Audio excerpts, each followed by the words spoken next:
mic test.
Do.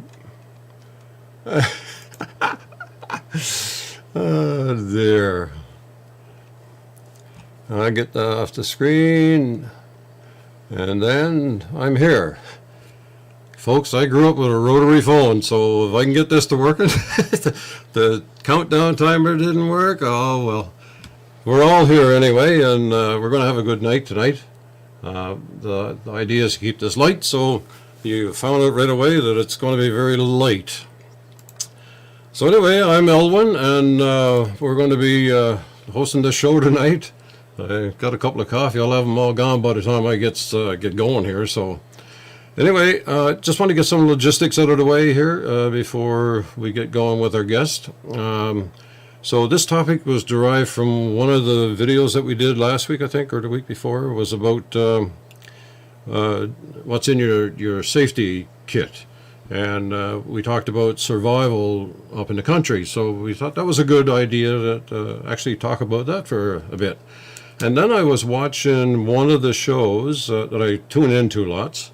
It's Canoe Hound Adventures. Sorry, Dennis. It was Canoe Hound Adventures. And on that show was one of our guests. And he really intrigued me about being up in the country and some issues that he had.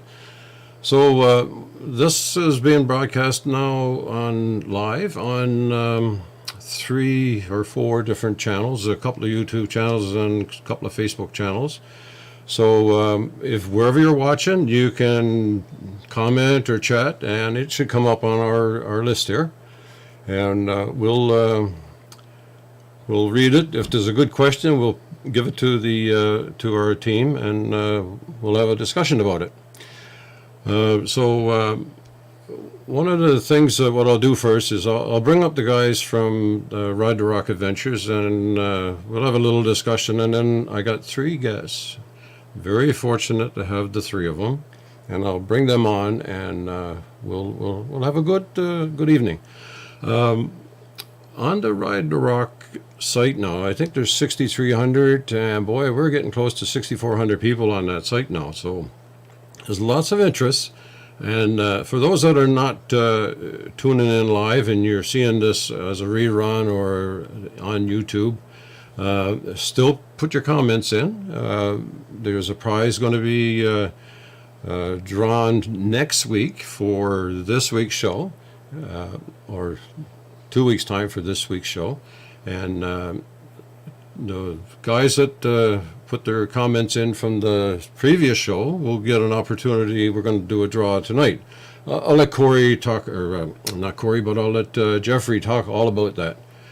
So we're all trying to refine ourselves here to try to get this to work, and so just give us a little bit of patience.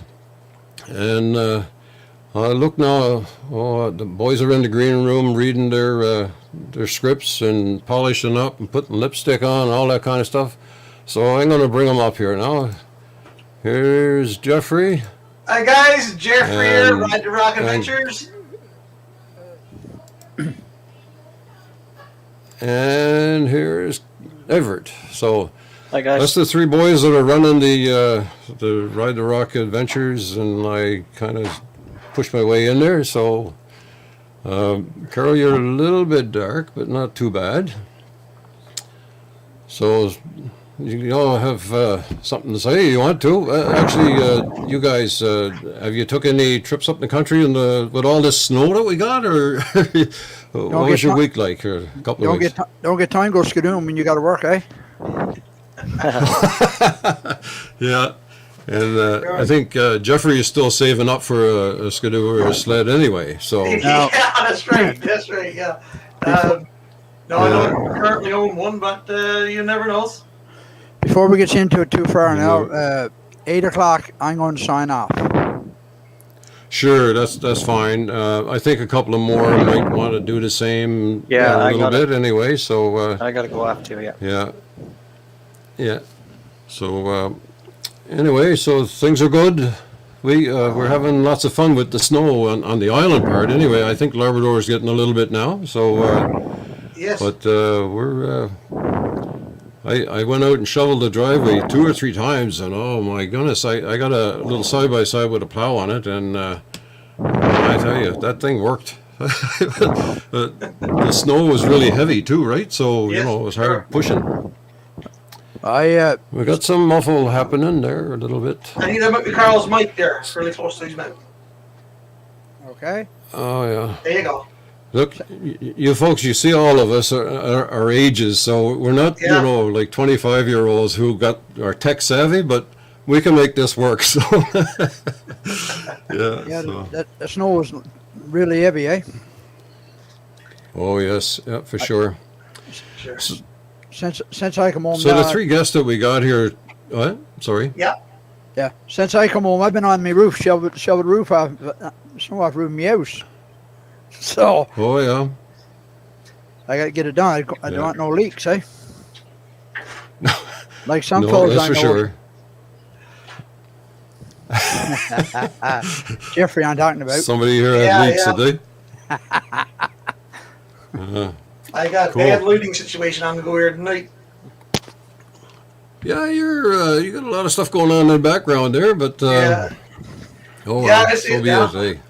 But I'm I looking couldn't- forward to airing the guys we got on here for our invited guests here. Oh yes. And I think it's going to be Yes, interesting. I think absolutely. it's going to be a very important and powerful show here, especially with the story from Rob and the information from Corey, and Yep. now Jolene, is it you got there? Yes. Yeah.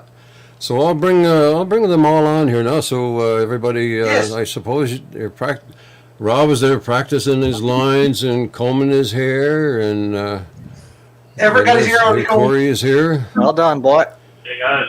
Corey is combing Hi, his hair, Corey. and Yeah. and then we'll bring Hi, up Rob. Jolene here now. So Hi. Hi, Jolene. I'll mute her mic. Oh no, Jolene, Hello, you might have. gentlemen. There you go. Hi. Hi. So I'll introduce Rob a little bit because, like I said, I was tuned into Dennis's show there, Canoe Hound Adventures, and you guys should, take an opportunity to go over on YouTube and just check his show out.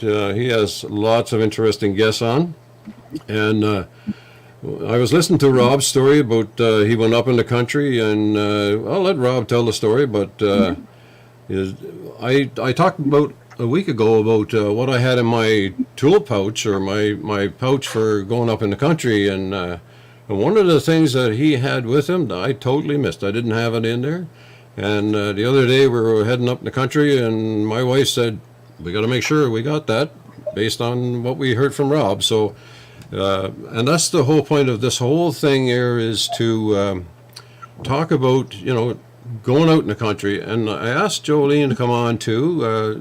Is it okay I call you Jolene, or you want to be called Yeah. Corporal, or what? No, Jolene Okay. is fine. Okay, so I asked Jolene to come on because if I was lost up in the country somewhere, she's got some pertinent questions to ask before they can even do a search. So we're geared all around survival in the country and what it takes for other folks, her department and the search and rescue, to help find us. And then Corey is, I'll let Jeffrey talk to him about him, but he's got some background in search and rescue. So, Rob, I'll let you take the floor, sir. You mind if I put you up full screen or what? By all means. You okay with full screen? Okay, Yeah, here we go. Yeah, mess. First off, you guys have got all this snow. We've lost probably about a foot in the last week. I guess you'd say Southern Ontario. I'm about 45 minutes due north of Toronto. But yeah, we've lost a lot of snow. Oh, it's okay. I kind of missed it in the way where we used to get dumped pretty hard here 20 years ago, but times change. But that's not the reason I'm here. Do you want it back or what? No, we can send it to you. It's okay. I'm actually moving to Northern Ontario in a month. I'm sure I'll find lots. Thanks. I got some for sale. You really, really need some. Gee, I know. It's all about shipping, though, right? But no, the reason I'm here There you is go. back in August, I had taken off for one last canoe trip in Algonquin Park, you might say. And I got up on a Thursday morning, a little tired. I didn't sleep all that much the night before, but I felt pretty good. The lake I was on is about 15 kilometers from top to bottom. And my day was supposed to be a 2.2K portage. From there, 45-minute to an hour paddle, and then another 350 meters. There's one of the companies runs water taxis where they'll shuttle up canoeists and their canoe and gear and all that to the top end of the lake. And I took one of those. So I got off the water taxi at the beginning of this 2.2 kilometer hike. And I felt pretty good. You know, like I said, I lacking a bit of sleep, but that was about it. So, I grabbed my pack and off I went for a walk in the woods, so to speak. And I guess I made it about the halfway point, and I was starting to feel it. You know, my chest was getting a little sore, and the legs were telling me I'm, a 55-year-old guy who smoked for way too many years. But I just put it down to not being in the best shape I could, and ignored what my body was saying and kept going. And I guess as I got towards the 1,500 meter mark, things started getting interesting. My chest really started pounding. I was doing 2 carries through the bush, so I was taking my canoe and pack a certain distance, dropping it, and then going back and picking up my main pack and sort of leapfrogging them across the trail. And I got to the point, I guess, where I was moving stuff maybe 50 meters, and I was having to take a 20-minute break. My chest was pounding really hard, pounding, you can hear your heart beating in your ear, just pounding getting louder and louder. And I figured, yeah, okay, this isn't good, but okay. Really, again, I put it down to I was out of shape. I'll need more breaks. I guess I got about 1,900 meters into the 2.2 mark. And I had my main pack on me. And at one point, my knees just gave way. The pounding in the head got really bad. And I figured, okay, I'm a guy. I'll take another few steps and take a break. Well, my knees buckled from me, and I remember going down. And as I hit the ground, I have a vague memory of undoing the chest strap and the waist strap on my pack. And I slipped my arms out, and I blacked out. I have been, up until this point, I've been monitoring my heart rate a little bit just by taking my pulse. And my heart rate, when I was taking breaks, was getting upwards of 180, 190 beats a minute. And it was affecting my thought process too. But like I said, I blacked out. I came to 5 minutes, 15 minutes, half hour. I'm really not sure how long I was out. And my pulse was up in over 200 beats. And when I put my hand on my chest, a normal heart rate is like a ba-bump, ba-bump, ba-bump. And I had like a bump, bump, bump, bump, bump, bump. I developed an irregular heartbeat. So I induced coughing. I sat there for probably about 15 minutes, just forcing myself to cough, and checked my heart rate, my heartbeat again, and it had gone back to a normal beat. So at that point, I figured, okay, I'm pretty sure I've just had a heart attack, and just because I didn't listen. So one of the first things I did was I took 2 aspirin that I've been carrying with me for years. And I guess it thins out the blood enough that it helps. And the coughing, by what I understand, is the equivalent of doing CPR to yourself on a weak level. It doesn't always help. This time it seemed to make a difference. So at that point, okay, now I did not have a spot device or an inReach or any satellite communications with me, and I was even in Southern Ontario, I was well without a cell phone service. Um, so I kind of sat there, and I was disoriented. I had my map and my compass and all that, but I didn't know which way I needed to travel on the lake. So fortunately, I had a GPS, and I looked at it, and I was basically, okay, I need to go left 500 meters. I didn't even think of orienting my map with the compass. And at that point, I think I realized my day wasn't going to end like it was. What I ended up doing was I took my time. It took me, I think all told, it was 4.5 hours to do this portage. Yeah, Jeff, those beats were high. It was kind of a scary moment. But I found the first place I could and rested up, and I get 6 hours sleep a night. Once I got everything set up, I had laid down for a couple of hours, woke up, and I did nothing. I climbed into bed that night about 8 o'clock, and I was about 8 o'clock the next morning when I woke up. And that kind of bothered me too, because that's just not me. And at this point, I really started listening to myself. Aspirin every 4 hours, making sure I was getting lots of fluids in me, and just getting up enough strength to turn around and get back out. Friday, I spent a little bit of time collect some firewood up for dinner, so I was able to cook dinner that night. But even that had my chest pounded and my heart rate back up. I got up to about 160 beats that day. It wasn't under 120 all day.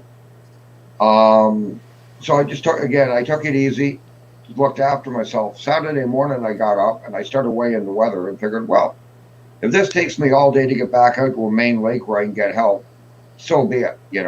I'm just going to take my time and get out of here. And I did. It took me, I think, 3 hours to go across that portage. And like I said, my thought process wasn't the best still. I still thought I was going to be able to paddle 15 kilometers down that lake. And it's the biggest lake in Algonquin, and it's known for winds. And unfortunately, people do drown on that lake every year due to winds, capsizing. It's known for being a nasty big piece of water. So I started off, and about 10 minutes into it, my canoe had turned sideways, and I didn't realize it. And realized again that maybe I should get some help here. So to make what's becoming a long story a little shorter, I managed to get to one of the campsites and flag down a gentleman in a kayak who flagged down one of the water taxis. And I tell you, it was a big sigh of relief when I saw that water taxi slow down and head for the site.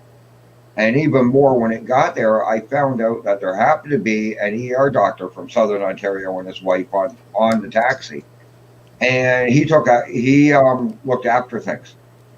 The next thing you know, we were on the taxi heading down the lake, and I left Algonquin Park that day in the back of a ambulance. Seems like caused quite the scene, and ended up being rushed to an emergency ward an hour. The closest hospital was about an hour away. And long story short, I had a heart attack. My heart did go into defib, and between the coughing and just chewing the aspirin seemed to make a difference, because we figured this happened about noon on Thursday, and it was Saturday afternoon by the time I managed to make it out and see a doctor. My So story. that's something that, like, I didn't know anything about this coffin hard to stimulate your heart. The fact that you had aspirin with you, excuse me, that's one of the things that I was missing in my toolkit, you know, and I put myself in your shoes and I said, if that was me, would I just keep going or would I wait for help or what? But my instinct was probably similar to yours, you know, just keep plugging away, you know, we're going to meet somebody and, you know, right? I should say, in my situation, like Algonquin is a busy park, and there's people by. You know, the worst case in Algonquin, you get to see somebody at least once in 24 hours.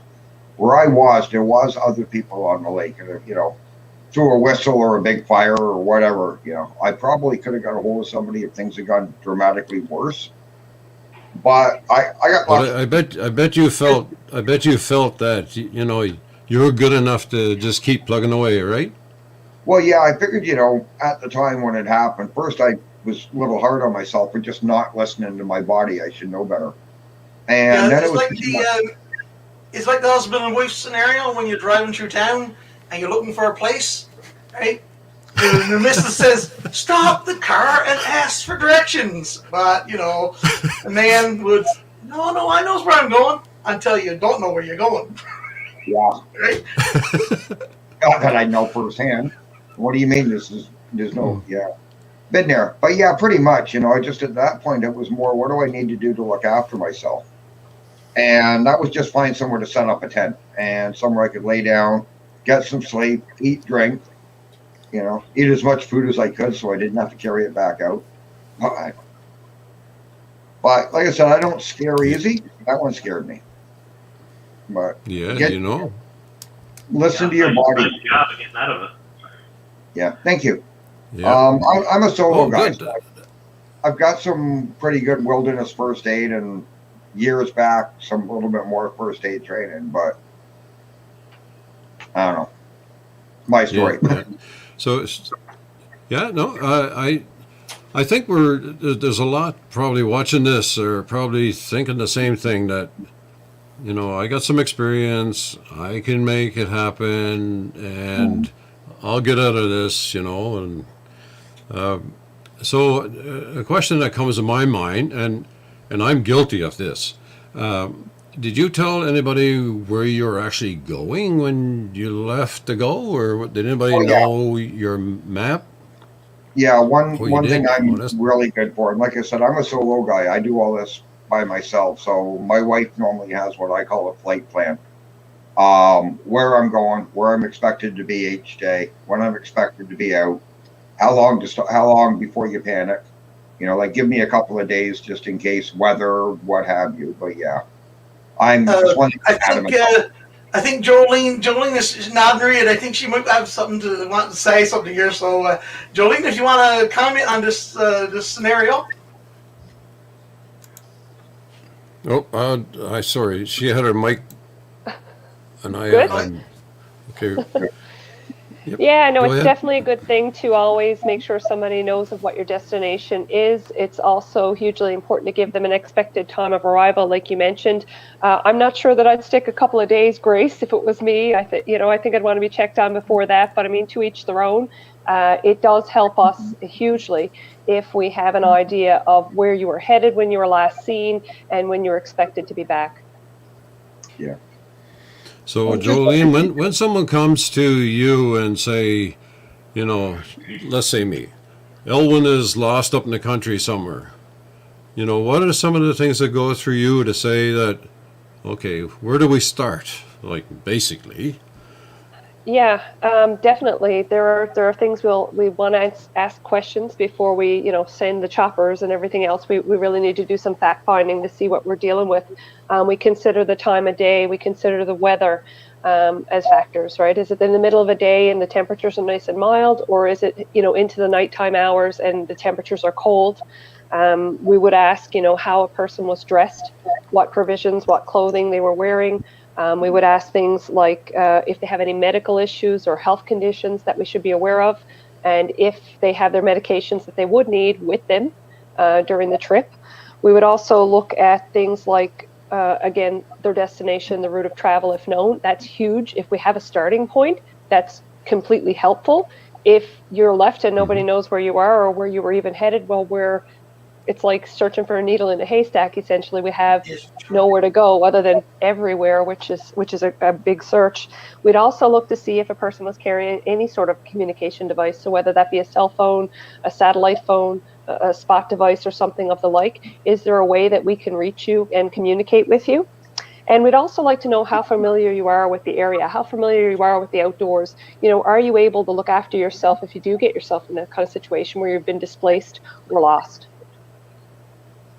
So, Jolene, as you were going through those questions, it sort of got thinking, if we knew the answers to these questions that you just put forward before we actually left our homes and answered them, what we were wearing. Okay, now the temperature is this, so we wear certain type of clothing, or if it's communication an issue, we'll take certain type of communication, whatever it's a cell phone or whatnot, what he was talking about there. So, yeah, so if we went down through each of those questions before we left for an adventure, then I think we'd be much more safer when we get on that adventure, let's say. Leave a bit of an idea. Well, you always have to pretty well expect the unexpected and be prepared when you head out into the wilderness. So if you're heading out backcountry, you really are backcountry, and help is not readily available. The further you go into the country, the further away your help is.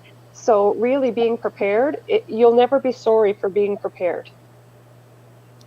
Well, like I said, on what I'm calling Rob, go ahead, Rob. Sorry. I've listed on my, what I call a flight plan. It's normally done through an email. Expected experience, any medical training, first aid training, what equipment I've got with me. In my case, the color of my tent, the color of my fly, the color of my canoe. So in case something goes wrong, the emergency contacts got that stuff for you people. It takes 5 minutes. Yeah, it does, really. And then, Corey, you're on the other end, on the search and rescue side. So there's some things that you'd like to know, too, before you'd have to go in and what you're dealing with, right? Yeah, definitely. Well, when you're starting a search, you're starting with the last known position or last known location. And sometimes, as Corporal Garland said, that's very broad. It's a massive area, and it's overwhelming. It's virtually impossible in some cases. There's nothing worse than ever hearing, a search getting called off after, a period of time. So that's kind of what got me into the satellite racket, the satellite devices, from the fly, and then the search and rescue experience and so on is kind of what prompted me to get into that business. Yeah.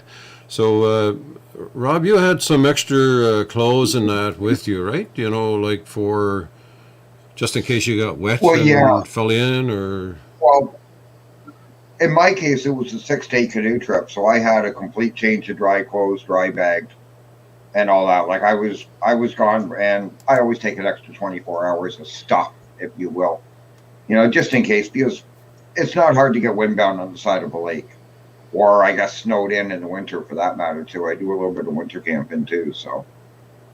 But yeah, like I said, I had plenty of food and shelter in that. Now, you mentioned, Rob, about, you're 55 years old, and so you usually, not all the time, but usually, as you get a little older, you get more conscionable about, losing your way or making sure somebody knows or whatever, but there's lots of youth watching or probably watching, or young adults.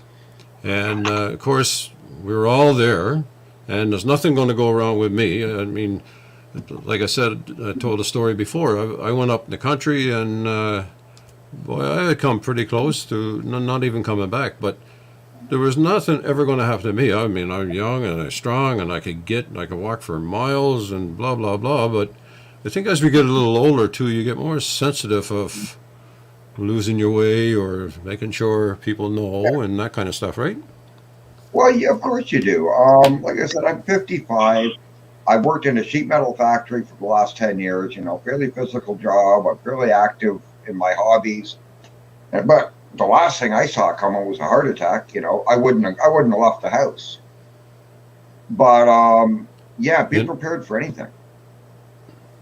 And the first thing you do, you think you're out of shape, right? Not that any of us is out of shape, but the first thing that went through my head as well, if I got to start walking some more, maybe take a pack with me.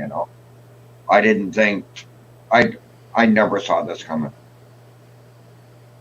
Yeah, and that's how simple it happens, right? Oh, sorry, Alan. That begs the question: is we usually don't see it coming, but if you're prepared, let's say, and if you had a spot, for example, like the one Elwyn or Corey has donated tonight for a gift for sponsoring this show. Thank you, Corey.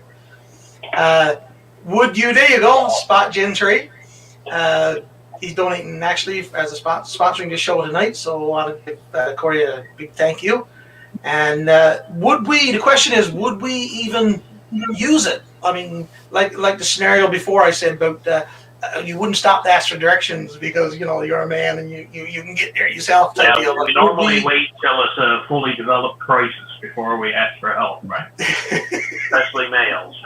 Yes, that's the sad situation of it all. I can't speak for you guys. So basically, we're tonight to say, listen, don't think you're too big to ask for directions or too big to hit that spot button if it's an emergency. Don't put things off too late because too late is too late. Yeah. Absolutely. So it's very Jolene, important to I was make talking sure. to her. Oh, go ahead, Jolene. Oh, sorry. I said it's very important to make sure that when you do recognize you are in trouble, to notify people sooner than later. Any delay can be detrimental. Everything takes time to get organized, whether it's a ground search and rescue team, whether it's air support services, to come in and look for you. It all takes time. And the later that you push it, especially in towards the evening hours, the more risky it is. For sure. Yeah. Exactly. So when I was talking to you earlier today, Jolene, you mentioned something that I didn't know about, if we were going on a long trip somewhere. Now, this is not for anybody just going up in the country up to the warm-up shack or whatever, but I think there's a service that you folk offer, actually. Yes, with many of our regards to this- detachments. Sorry, there's a bit of a delay and I'm having trouble with that. Yeah, there is. Many of our detachments, especially in coastal Labrador, offer a sign-in, sign-out spot device, so you can come on into the detachment and take a loan of it. We encourage it, and it's available to anybody in the community. You just come on into the detachment. Of course, it's contactless delivery of that right now with COVID, but under normal circumstances, you just come on into the detachment, sign it out, take a loan for as long as you need and bring it back when you're finished. We strongly encourage that people use that service because it is a helpful tool. No, that's a great That idea. actually came out for a couple of guys in Hopedale there in the January, I think it was. They borrowed one from the Hopedale detachment and ended up getting into some trouble or whatever, and I had to activate the device and got rescued, and so happy ending. Perfect. Sure. Yeah. Everett, do you want to chime in a little bit? I know he's very full of questions. The other night we were on a little bit and we were talking there, and Everett had all kinds Yeah, of... you can't get in the show. He was in a bit of a similar situation, only he was able to have people around him and stuff, right? No, I mean, I had my heart attack at 55 too. Where I had my heart attack was much more comfortable than where Rob was too. I mean, I was in Orlando, Florida, and just finished up a vacation and had a heart attack in the airport coming back. So everybody has different symptoms with heart attack, and you don't really think it's an heart attack. You hope it's not, but mine was all in my back. My heart wasn't even on my mind, but I ended up being in St. John's, 21 days waiting for surgery and end up with 10 bypasses. So that's 10 years ago, and I'm doing great. At least it was at the end of the I'm just vacation, going to make a quick. Yes, right? that's right. I just got to make a quick comment here. The Facebook user, if we put your name into the draw and there's 3 Facebook users, we don't know how to give the prize out. So there's a little indication that says that give StreamYard your ability to put your name up, and that's all it does. It doesn't do anything else. It's not controlling nothing or anything. So it, like you said, the use of a spot that or an in-reach is a good thing to have in the backcountry. So make sure you put your name, sign your name to something. So,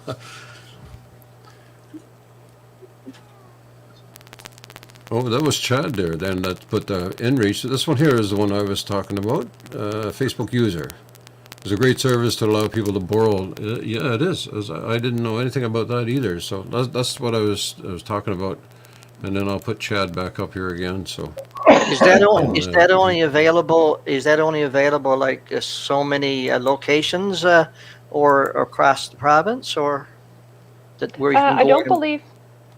Yeah, I Okay. don't believe it's at every detachment. We have 44 detachments within the province, within Newfoundland and Labrador. And my understanding is that they're readily available on most of the Labrador detachment areas. I can't say that they're not available in certain areas of the province. I'd really have to look into that, but I definitely know Labrador has them. Okay, it's a good idea. Yeah, it is yes, very, very. that is good. Or you could win one tonight, right, Corey? There you go, right? Yeah. So any of you guys out there are members of Red Rock Adventures, if you ever availed of this service or know of detachments that do have this service on the island, drop a comment in below and let us know so that all of our members can know that, oh, such and such detachment do have this service available. Yeah, good. This is good. I'm going to make another point here too.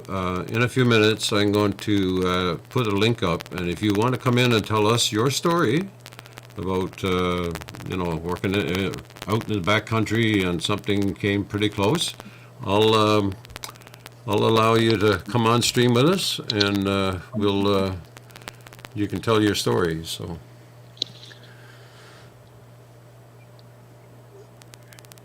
Global Rescue offer great emergency rescue insurance specifically for medical research or rescue services.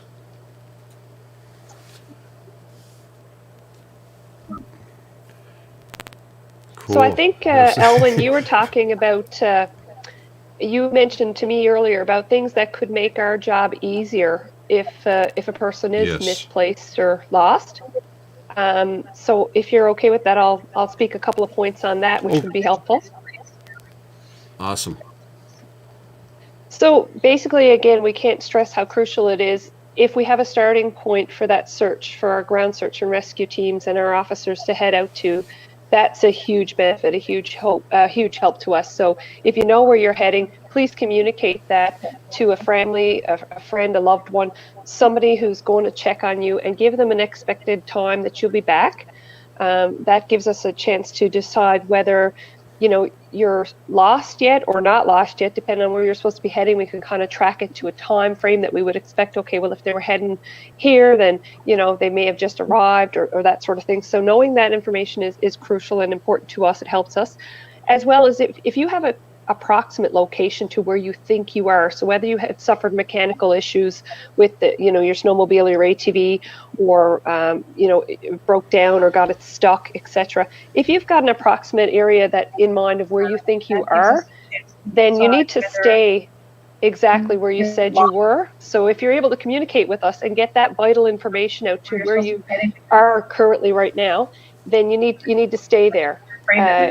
If you communicate that information and then you continue to move to a different location, then again, we don't know where you are. So staying put, if you're able to communicate where you are, is important. Don't venture around. Wait for help. You've called for help. We're on the way, and we want to get to where you are.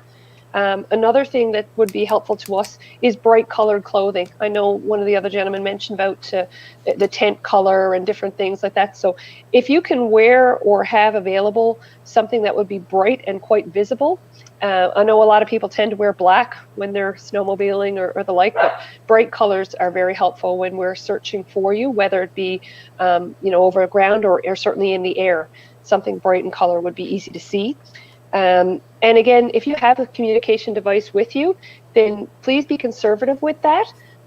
Check the battery life, turn it off, only turn it on when you have check-in times, that sort of thing. If we're able to communicate with you, we'd like to continue to do so. So we'll set up, some sort of a check-in time with you, call on the hour or something like that. But if you keep the device going, you could run out of battery life and that could be vital to trying to find you. Well, there's some great information there, Jolene. While you were talking there, I was thinking about Ride to Rock Adventures. How one of the reasons why it got started or got so many videos in the beginning was my wife and I used to.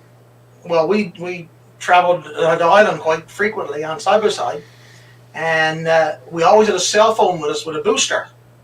So every time we stopped that got an airbus signal at all, we put up a little video where we were located and where we were headed next. And so if something did happen, then you guys would have a starting point, let's say, okay, we know from his last video he posted, because he posted about 25 today, that, from the last video, then we know where to start to look. Perfect. So, yeah. Yeah, for sure.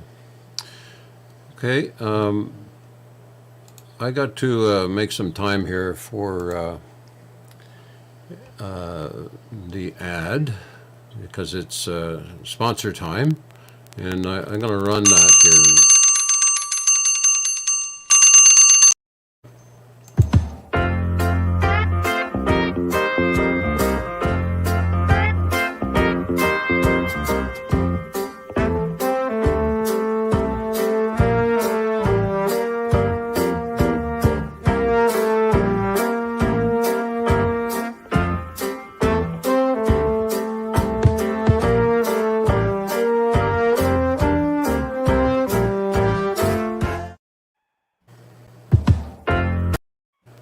Oh, so I had to put that on because this is how we make things possible here. So it's our sponsors that help us out. So we like to, give them a minute's grace.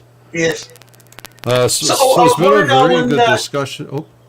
Yeah, sorry, Ellen, I was wondering, seeing that Corey is one of our sponsors and he's here tonight, wonder if we give him a minute to just talk about his company and what he has to offer?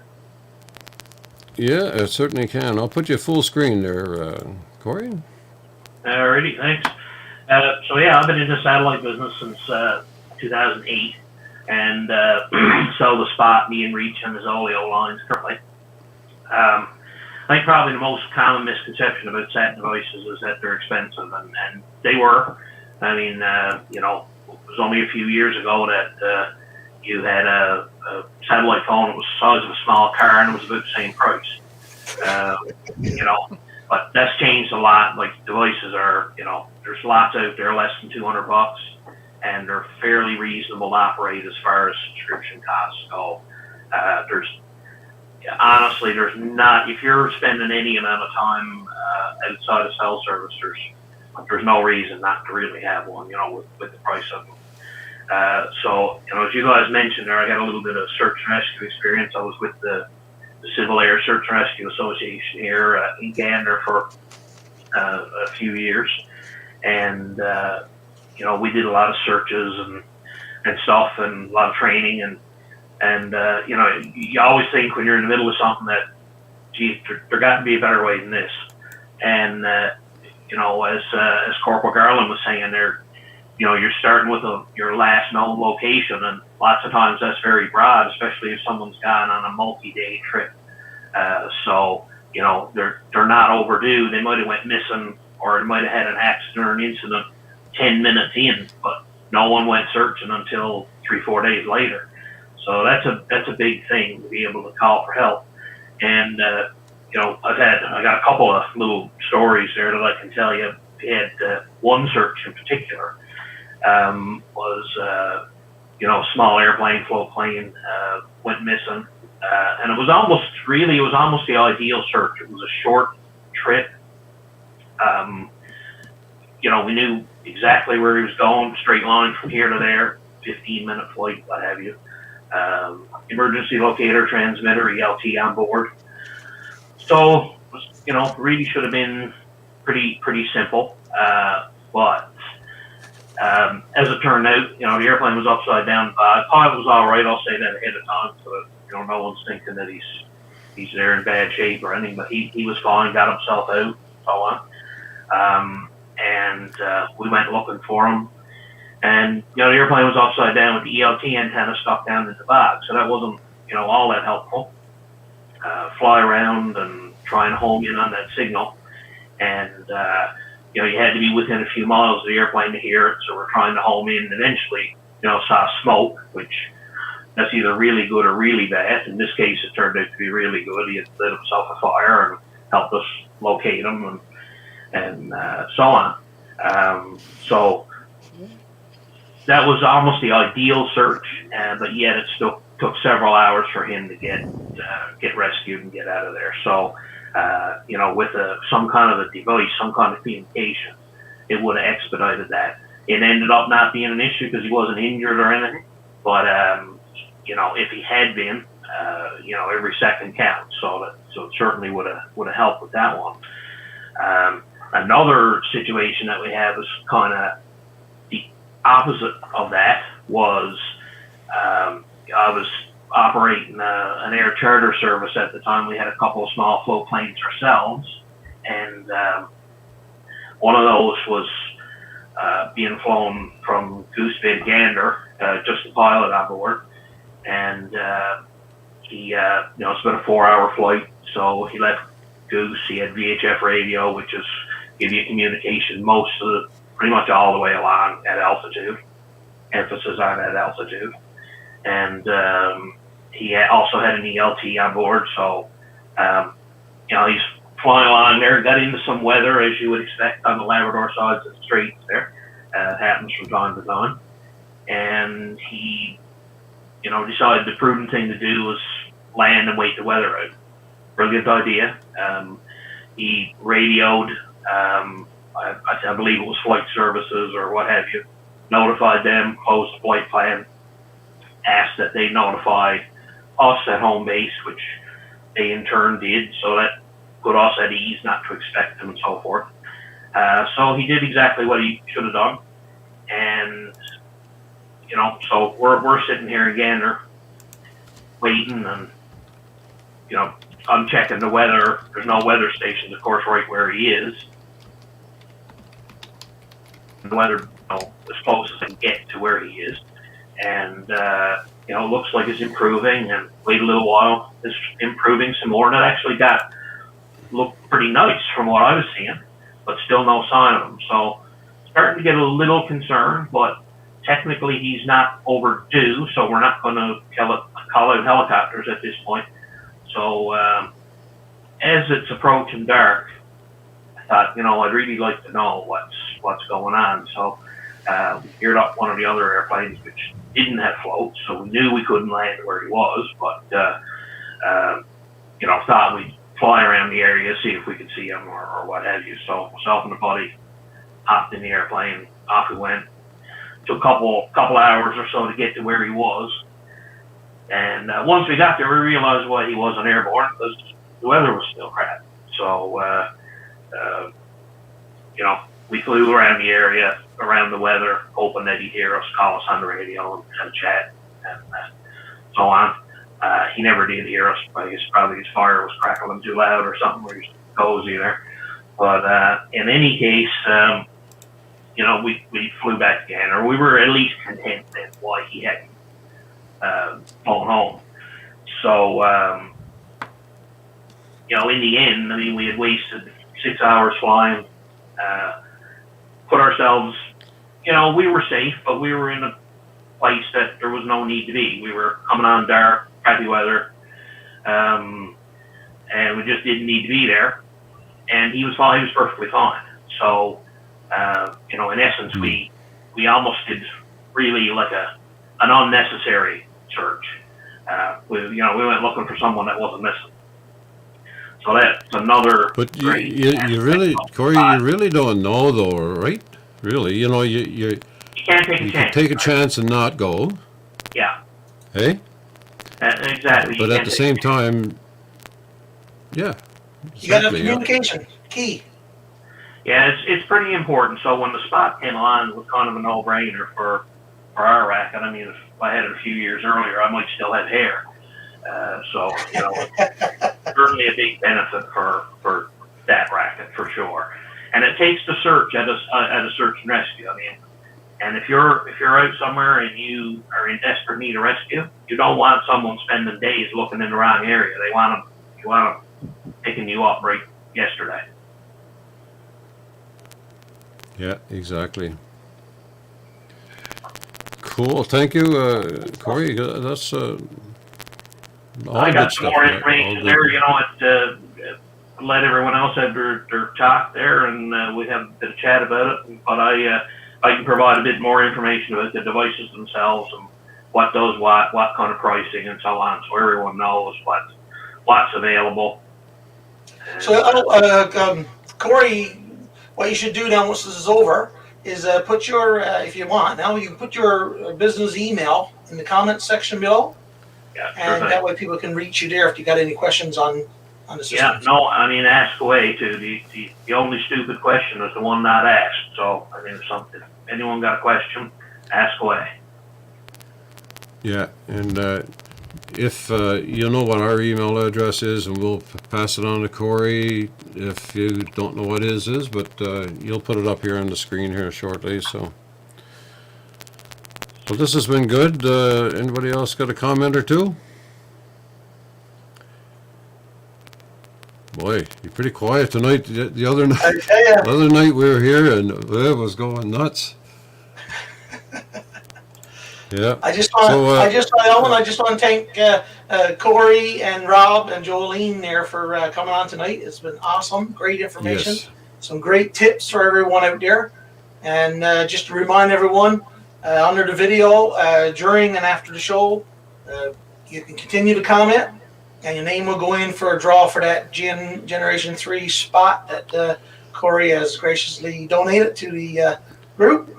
And we'll get a draw done for that at the next show. So what about the draw from last week's show? Well, I do do have a winner for that show, for that one here until I get I need to get a hat. So someone, if you guys know for a good hat where I can plug names in that can randomly pull the name of the hat type deal, send me a link. But right now I do have a winner, and the winner of last week's. Okay, this now don't laugh. This is what I painted myself. Life's too short not to go snowmobiling. Eat, sleep, snowmobile, and repeat. So I got that one up. And you don't have a snowmobile. And I don't even have a snowmobile. See, that's how much I care about the members, right?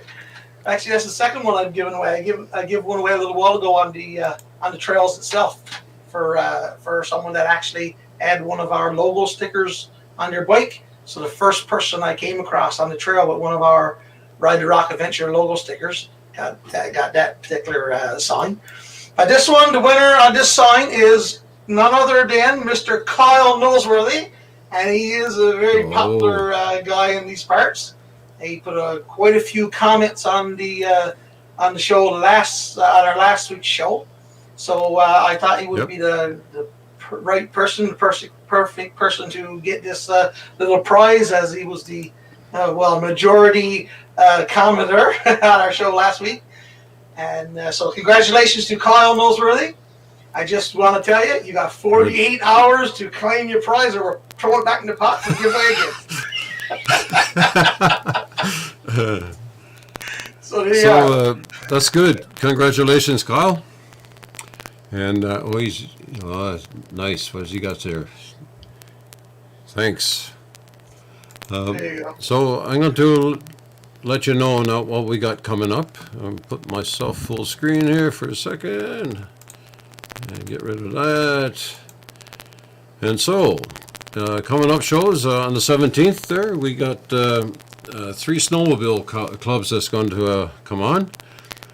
2 from Labrador, and I'm still getting in contact with the one on the island.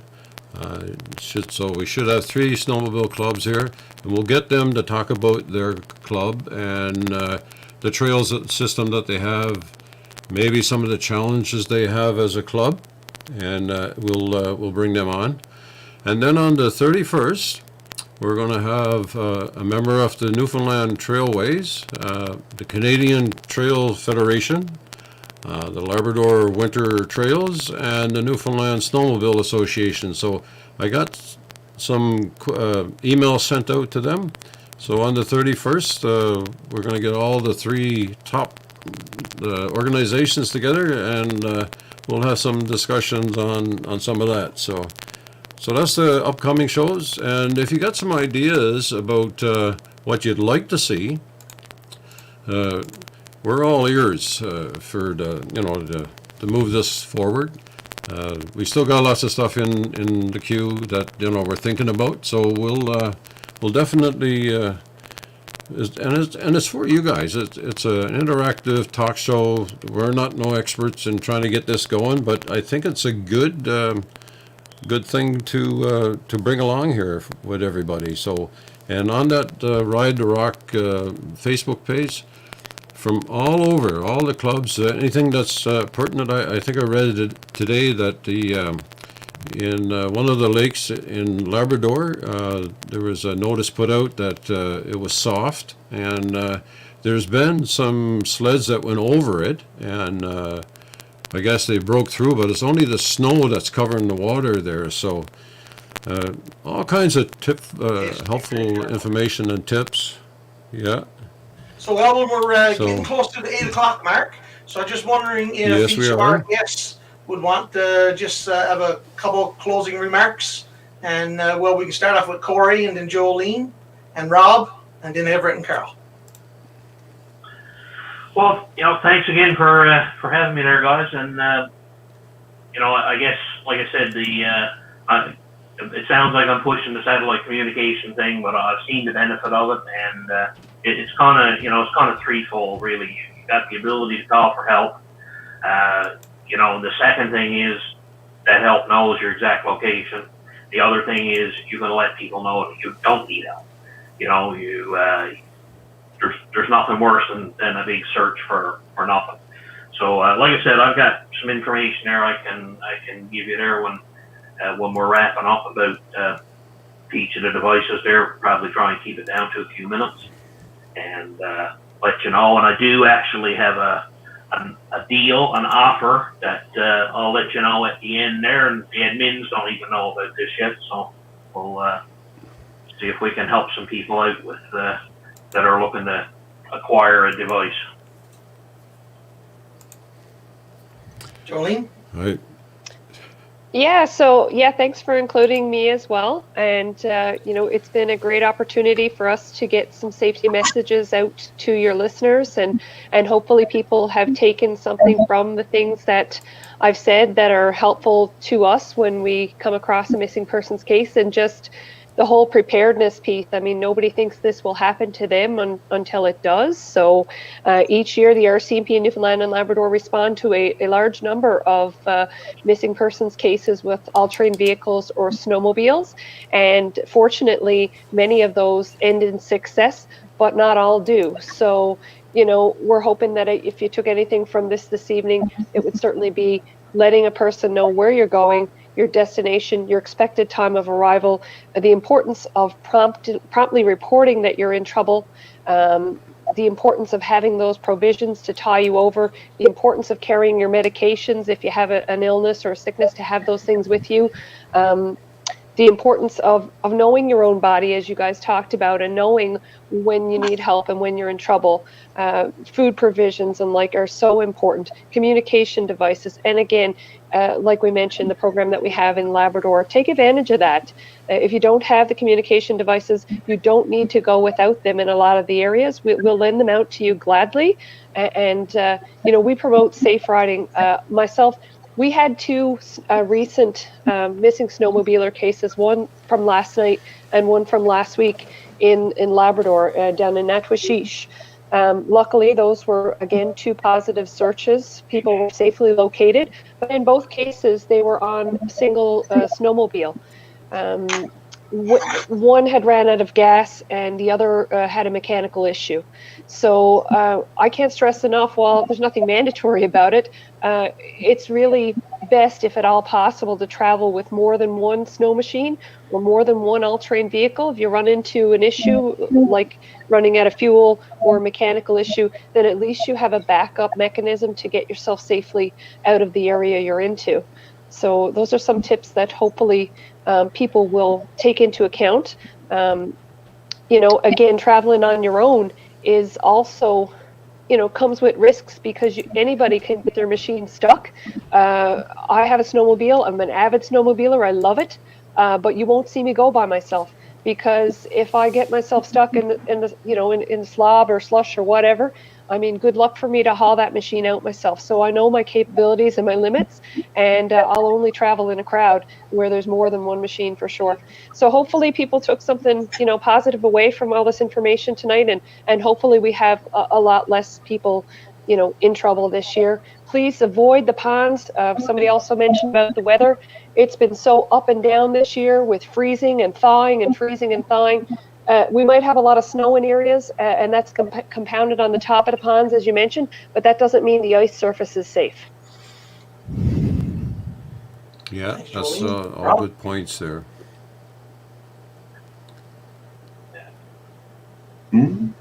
Rob? Oh, sorry. And thanks for having me, guys. I'm enjoying this. From my experience, be prepared, you know, let people know where you're going. It doesn't take much. In my case, it's literally an email I send out. And listen to your body.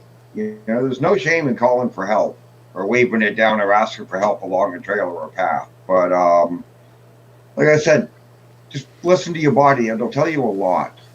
And if you've got a first aid kit, make sure you know how to use what's in it. It's one of the biggest pieces of advice I've been given over the years. You know, there's no point taking a bunch of crap with you that you don't know how to use it. It's not going to do you any good other than give you a false sense of security. And for those in the search and rescue and the officer, thanks. It's nice to know there's somebody willing to come get me when I do something wrong.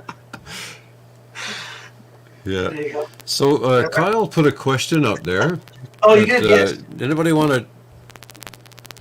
to challenge that question there? This one here. Where do you see the most accidents or the most off-road rescues? Does that has to do with people falling out of their UTVs, or is, like we seen last week, or because of breakdowns or accidents, or what? Anybody got Or a? let's face it, stupidity too.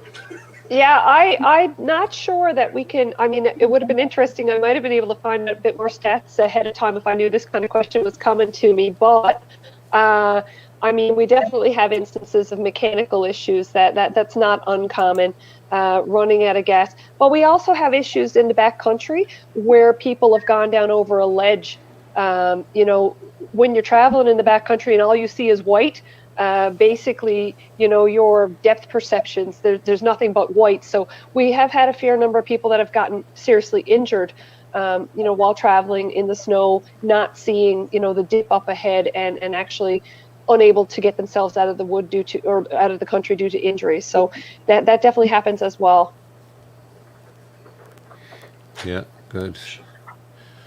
All right, and I'll open it up to anybody want to come on with the panel to tell us a little story about one time that happened to you that, you know, it's only because of luck or whatever that you actually got out. Because if you do, I can put the link up and we can bring you on. You just put yes in the comment section, and we'll give you a minute or two to tell you a story. Unless you're long-winded like Jeffrey, I mean, you know, it could take a while. So Long-winded and loud. yeah. So if nobody says yes, they want to come on, we'll call it a night. And really, really appreciate you three folks for showing up and coming on with us. There was a lot of information shared here, and by all means, go back on YouTube or go back on the Facebook pages that we're sharing and rerun it, and you know, you might pull a tidbit out of there. I had to go back and listen to Rob's story the second time because I was so taken with the fact that, hey, I didn't do this and I don't do that, and you know, I said I got to get a hold of him to get him on here because his story was intriguing to me, and if you got the same thing, it's something, you know, just go back and hit the rerun and watch it again. So folks, anybody else got a last minute comment? Yeah, one more thing for me there. We didn't get to go through the devices there and kind of let people know what's available, but that's we can do that another time or what have you. But what I will tell you is that right now I can offer you $50 off. Anybody that's watching this, $50 off on the Spot, any of the Spot devices. We got an online store, so we'll try and get the link up to that here soon. And the coupon code is Ride the Rock, all together. The first R is capitalized. So $50 off on any Spot device, and that's until the end of the month. Okay, so that's great. Thank you very much for that, Corey. Great to know. Anyone that's, you know, contemplating a device there, the Spot is a very solid unit. Lots of features, lots of different devices, and you know, so that might be the incentive for someone to get the one they need. Yeah, exactly. And who knows? It might be the chance of somebody surviving an issue out in the backcountry. So. Well, Spot has had over 7,500 rescues worldwide since they started. So it's you know, a lot of people have benefited from it. So. Okay. Question there for you, Corey, on the bottom screen. Yes. Corey, the question was what? Briggs Arrow. That's the company. Just search us on Facebook or Instagram, Twitter, or whatever. Say that again, Corey. Briggs Arrow. Say what the name of your company. Briggs, B-R-I-G-G-S. Arrow, A-E-R-O. Okay. And find us on Facebook. If nothing else, you'll see all kinds of airplane pictures. And if you still didn't get it or know it, like Corey, you can probably type it in the chat there if you want to. Yeah. So if you still don't know what it is, you can get in contact with one of us three here or four, and we'll certainly put it on there. Here you go. That's Kyle beat us. Yeah. Corey, I have to ask you, Bob Briggs, is there a Bob Briggs involved in that company? Yeah. No? There is? Yeah. Bob? Okay, yeah. He was a good friend with my brother, who was a pilot as well, Ross Spot, Springdale. Oh, I know Ross. Yeah. Yeah, Ross passed away. Yeah. So I'm Ross's. I'll be 91 tomorrow. Yeah. Ross, Bob used to be up this way quite a bit. Yeah, that's right. Yeah. Yeah, well, I was a little kid that was going around and helping them do inspections, or yeah. I probably wasn't helping, but I thought I was. Yeah, well, that's a small world, eh? Yeah, definitely is. Yeah. Good. Okay, folks, it's 10 after 8 here now, so we'll call it a night. And I appreciate all you folks for joining in. Got lots of comments coming through here. There's, I guess, people out west, when they get a chance to see this, they'll comment as well. I know I got a couple here, my son-in-law and my son is on here, and they commented. So they're busy. Well, it's 3 o'clock out there or something like that, 4 o'clock. So anyway, appreciate it. Thank you guys so much. Thank you. Thank you. Thank You all you. Have a guys good can night. stay in the background here if you want to for 1 second, and we'll call it night for Okay. you folks. Great All right. information.